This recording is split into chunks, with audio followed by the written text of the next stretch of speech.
Imagine waking up tomorrow morning, checking your email, and seeing a letter from your bank stating that your $10,000 credit card debt has been fully satisfied for just $4,000. It sounds like a fantasy, right? But it happens every single day in America. The banks don't want you to know this, and the debt settlement companies definitely don't want you to know this because they want to charge you thousands of dollars in fees to do something you can easily do yourself. If you are drowning in credit card debt, feeling the weight of high interest rates, and dodging calls from collectors, this video is going to be the most important thing you watch this year. I'm going to walk you through the exact step-by-step process of negotiating your own debt settlement for pennies on the dollar without destroying your dignity and without paying a middleman a single cent. We are going to cover exactly what to say to the bank, the specific trigger words that make them listen, and the one fatal mistake most people make that ruins their chance of a deal. Put your phone on silent and grab a notebook. We are going to war against your debt right now. Before we dive into the tactics, we need to address the reality of the situation. Debt settlement is a serious financial move. It involves convincing a creditor to accept a lump sum payment that is less than what you actually owe, and in return, they forgive the rest of the balance. However, you need to understand the timing. Banks are businesses. They will not negotiate with you if you have a perfect payment history. Why would they? If you're making your minimum payments on time, they're making money off you. The harsh reality, and this is the part most financial gurus won't tell you, is that settlement usually only becomes an option when you are significantly behind on payments. We are talking about accounts that are 90 to 150 days past due. This is the danger zone, where the bank fears you will declare bankruptcy and they will get zero. That fear is your leverage. If your account is current, this strategy won't work yet, but if you are already falling behind, you are in the perfect position to negotiate. You cannot go into this negotiation blind. The first step is what I call gathering your ammo. You need to know exactly how much you owe, who currently owns the debt.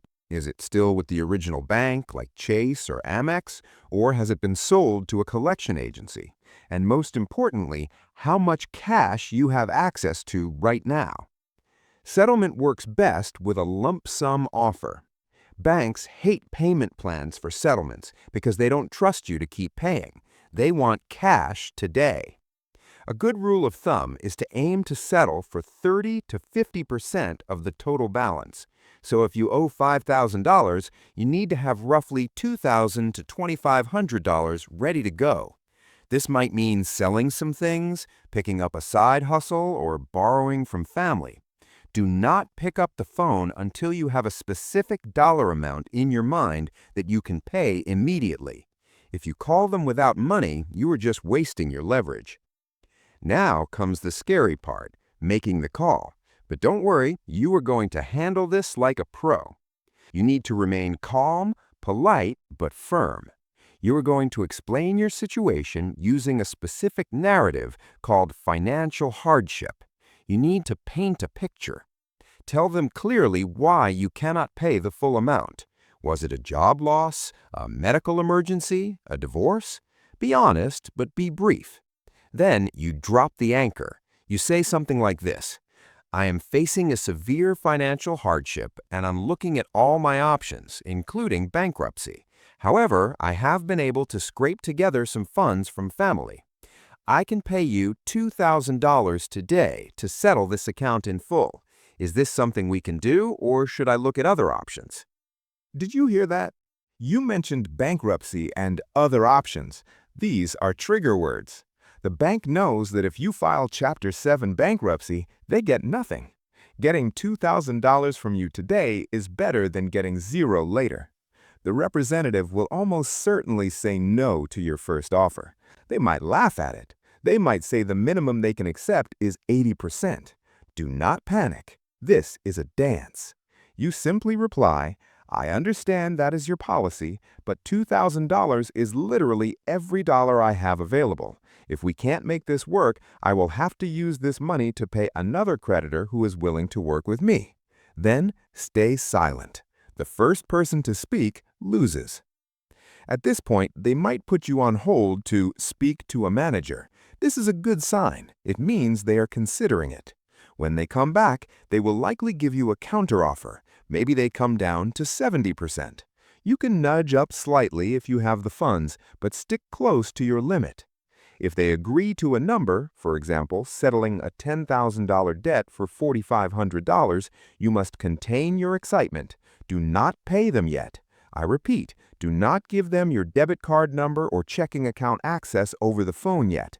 This brings us to the most critical step of the entire process, the one step that if you miss could cost you everything. You must demand a settlement agreement letter in writing before you release a single penny.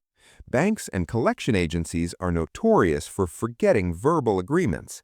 Imagine paying them $4,500 thinking you are free, and then a month later they sue you for the remaining balance because you have no proof.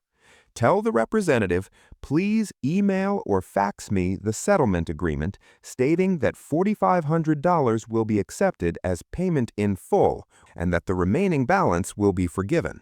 Once you receive this document, read it carefully. Ensure the dates and amounts are correct. Only after you have this document in your hand do you authorize the payment. And here's a pro tip.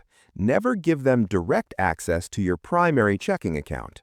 If possible, use a prepaid card or a separate account with only the settlement amount in it, just to be safe. Finally, there is one last thing you need to know to be fully prepared, and that involves the IRS. In the United States, the IRS considers forgiven debt as income. If you settle a debt and the bank forgives more than $600, they will likely send you a Form 1099-C at the end of the year. This means you might have to pay income tax on the amount you saved. However, there is a tax form called Form 982 regarding insolvency. Make sure to talk to a tax professional about that.